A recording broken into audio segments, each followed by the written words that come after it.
తిరుపతి గోవిందరాజస్వామి గుడిలో 700 ఏళ్లు దాగి ఉన్న రహస్యం గురించి తెలుసా?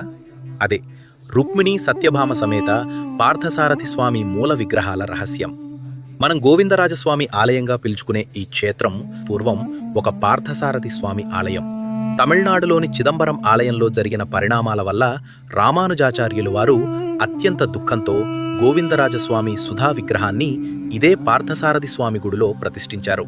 అయితే 13వ శతాబ్దం మొఘల్ దాడుల భయం పార్థసారథి స్వామి మూల విగ్రహాలను రక్షించడానికి అప్పటి పూజారులు ఆలయంలోనే ఒక రహస్య గోడ నిర్మించి వాటిని లోపల దాచిపెట్టి ఆ గదిని పూర్తిగా మూసివేశారు. కాలక్రమేణా ప్రపంచం ఆ రహస్యాన్ని పూర్తిగా మర్చిపోయింది. కానీ సుమారు 700 ఏళ్ల తర్వాత అప్పటి టీటీడీఈఓ పివిఆర్కే ప్రసాద్ గారికి ఒక వింత అనుమానం వచ్చింది. బయట నుంచి చూస్తే పెద్దగా ఉన్న గోడ లోపల మాత్రం తక్కువ స్థలాన్ని ఆక్రమించి ఉంది. పండితుల హెచ్చరికలను కాదని ఆ గోడను బద్దలు కొట్టించగా శతాబ్దాల చీకటిని చీల్చుకుంటూ చెక్కుచెదరని పార్థసారథి స్వామి విగ్రహాలు అత్యంత కాంతివంతంగా బయటపడ్డాయి. నేడు ఈ ఆలయంలో 2 రాజులు, ఒకరు గోవిందరాజులు, మరొకరు ఈ నేల అసలు యజమాని పార్థసారథి స్వామి. కానీ దీనికి మించిన మరో రహస్యం ఉంది.